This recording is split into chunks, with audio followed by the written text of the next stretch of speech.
magandang gabi po sa ating lahat, mga kapatid. Noong mga nakaraang gabi, ang ating mga topics ay tungkol sa joy, pangalawang gabi, hope. At katapos kagabi naman ay peace. Ngayon po, ang ating topic ay tungkol sa love, pag-ibig. Ang ating mensahe ngayong gabi ay tatalakay sa 1 John 4:7 to 12 na binasa kanina ni Madam Miriam. Ito'y bahagi ng episode na po.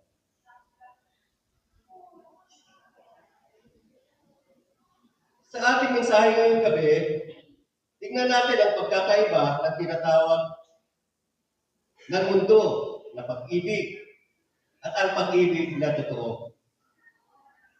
Makikita natin ang tunay na pag-ibig ay nagsisimula sa Diyos, tinatanggap mula sa Diyos, at nagpapabago o nagbabago sa atin. Ano nga ba ang pag-ibig? Maalala ko, nung nasa high school kami, early 80s, sa isang book na pinapirmahan ng mga estudyante ng panahon yun, ay mayroong isang tanong, what is love? Ano ating isinasagot dito na? Love is blind. Ganun. Pero, ano nga ba ang pag-ibig? Taliwas sa maaaring narinig na natin, ang pag-ibig hindi lamang isang pakiramdam.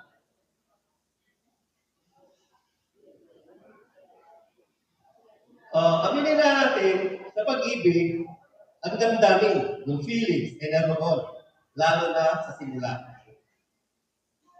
Ngunit ang pag-ibig ay higit pa sa partikular na pakiramdam para sa isang tao. Sa ating pag-ibig, sinabi, huwag mong ibatay ang pag-ibig sa iyong nararamdaman dahil hindi mo ito mapagkakatiwalaan. Ang damdamin kasi ay pabago-bago at hindi sapat na angkla o basihan para sa isang bagay na kasing dakila ng pag-ibig. Kaya naman, hindi nakakatulong ang pagsasabi ng mga bagay na tulad ng in love ako sa iyo. Ano ba ang ibig sabihin ng in love? Kung maaari ka bang umibig, maaari ka bang mawalan ng pag-ibig? Kung maaari kang umibig, maaari ka bang mawalan ng pag-ibig? Ano ang mangyayari kapag hindi ka nakaramdam ng pag-ibig kinabukasan? Iniibig mo siya ngayon, pero kinabukasan, hindi mo na yun nararamdaman. Titigil ka ba sa pagmamahal? Ang pagbabatay o basihan ng iyong pagmamahal sa mga damdamin ay parang pagbabatay o pagbase nito sa kagandahan. Kung ibabatay mo ang pagmamahal mo sa kagandahan, yung nakita mo kagandahan ng iyong girlfriend, paano ang mangyayari kapag tumigil ka na? Hindi mo na nakita na maganda siya. Paano kung kumupas na ang ganda ng minamahal mo? Mawawala ba ang pag-ibig mo? Kung ito'y nawala, hindi ito pag-ibig. Ang pag-ibig ay hindi isang pakiramdam na unti-unti kang nahuhulog at nawawala. Sinabi, fall in love, lost in love. Falling in and out of love. Kundi ito ay isang pangako. Ang iyong pag-ibig ay hindi isang bagay na ibinibigay at tinatanggap batay sa favorable o advantageous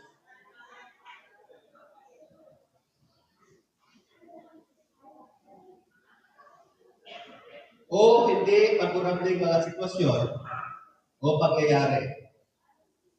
Ang pag-ibig na makamundo ay uri ng pag-ibig na nakatuon sa pansariling interes, material na bagay at panandaliang kasiyahan. Madalas, inuudyukan ng bisyo, pagnanasa o pakinabang kaysa sa buhay, kaysa sa tunay na malasakit at sakripisyo. Ito ay makasarili, inuunang sariling gusto o pakinabang. Nakasentro ito sa material na bagay, yaman, anyo, katanyagan o kapangyarihan. Panandalian, madaling magbago kapag nawala na ang pakinabang. May kondisyon, sinasabi, mahal kita basta't may nakukuha ako. Ang tunay na pag-ibig ay isang malalim na pangako na nakaugat sa pag-ibig ng Diyos. Ang pag-ibig ay hindi isang bagay na hinikayat natin sa ating sarili, kundi isang bagay na nagsisimulan sa Diyos, dumadami sa atin at nagbabago sa atin. Sabi nga sa 1 John 4:19, tayo'y nagsiibig sapagkat siya ang unang umibig sa atin. Ang mabuti lamang ay ang mundong ito ay bunga ng biyaya ng Diyos sa atin. Yun lang po ang kabutihan. Dahil sa kasalanan, mas inibig natin ang ating sarili at hindi ang Diyos. Nabubuhay tayo para sa ating sarili at hinahangad ang ating sariling kabutihan. Ngunit ang Diyos ay laging mayaman sa awa. At dahil nga sa dakilang pag-ibig niya sa atin,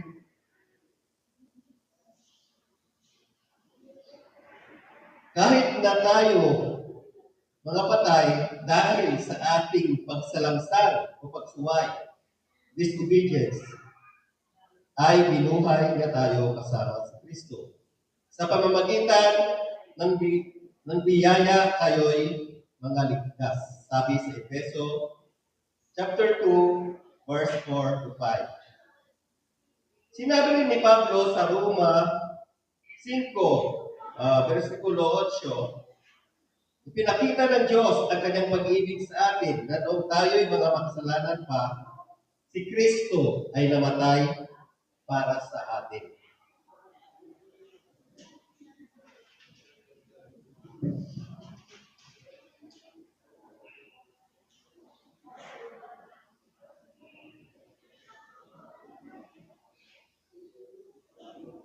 Inibig tayo ng Diyos at sinugo ang kanyang anak upang maging tagapaglubag loob sa ating mga kasalanan. Ipinakita ng Diyos ang kanyang pag-ibig sa atin sa pamamagitan ni Jesucristo. Ipinakita ni Jesus ang kanyang dakilang pag-ibig sa pamamagitan ng pagiging pampalubag loob para sa ating mga kasalanan. Maaaring hindi tayo pamilyar sa salitang pampalubag loob. Ang ibig sabihin nito ay pakalamahin ang galit o puot ng isang tao. Mahalaga ito dahil sinabi sa Roma 1:18 na ang puot ng Diyos ay nahayag mula sa langit laban sa lahat ng kasamaan at kalikuan ng mga tao na sa pamamagitan ng kanilang kalikuan ay pinitigilan ang katotohanan. Mahalaga ang pagpalubag loob dahil ang galit ng Diyos ay dapat mapalubag. Bakit galit na galit ang Diyos? Bakit nga ba? Dahil ang Diyos ay nasusuklam sa kasalanan at kinamumuhian ito. Isinulat ni Propeta Habakuk ng Diyos ay banal at hindi niya matitiis na tingnan ang kasamaan. Habakuk 1:13. Ang puot ng Diyos ay nahayag laban sa kasamaan at may dalawang paraan lamang upang mapawi ang puot ng Diyos. Ang iyong kamatayan o ang kamatayan ni Kristo. Kapalit mo. Isinugo si Jesus upang pawiin ang puot ng Diyos laban sa kasalanan. Kailan ba hindi nagkasala si Jesus? Ngunit alang-alang sa atin, itinuring siyang makasalanan upang sa pamamagitan niya maituring tayong matuwid ng Diyos. 2 Corinthians 5:21. At dahil dito, dahil nga tayo tinubos ng ating Diyos, tayo ay naligtas. At dahil tayo ay naligtas, tinanggap natin siya, tayo ay nababago. Binabago tayo ng Diyos. Magmahalan tayo. Ang pag-ibig na natanggap natin mula sa Diyos ay pumapasok sa atin at binabago tayo. Tunay tayo nagsimula mabuhay sa pamamagitan niya. Ang pagbabagong ito ay pinapakita sa pamamagitan ng ating pag-ibig sa isa't isa. Malinaw na ang sinumang hindi umiibig ay hindi nakakilala sa Diyos sapagkat ang Diyos ay pag-ibig. Ang pag-ibig ng Diyos na ibinigay sa atin sa pamamagitan ng Kristo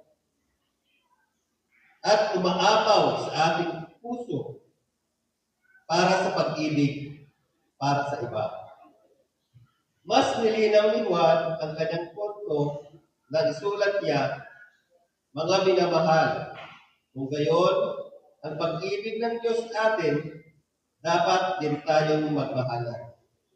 Sa katunayan, ang pag-ibig ng Diyos ay nagiging ganap sa atin kapag tayo ay nagmahalan. Ngayong Pasko, pagnilayan natin ang dakilang pag-ibig ng Diyos sa pagbibigay sa atin ng ating tagapagligtas na si Kristo. Binawi niya ang puot ng Diyos laban sa atin sa pamamagitan ng kanyang kamatayan. Nabuhay na muli si Jesus mula sa mga patay upang bigyan tayo ng matuwid na buhay na nakalulugod sa Diyos. Kung tayo ay minahal ng Diyos ng labis, tiyak na pwede rin nating mahalin ang ating kapwa, mahalin ang isa't isa. Huwag tayong magmahal gaya ng pagmamahal ng mundo.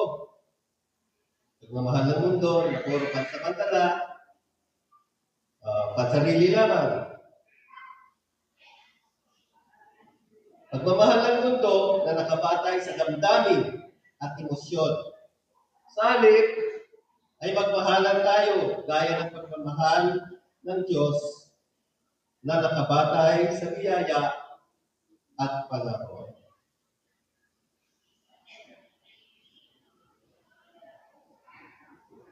Ngayong gabi, umpisa na natin isabuhay ang pag-ibig na itinuturo sa atin ng ating Panginoon dahil yan ang kanyang kagustuhan.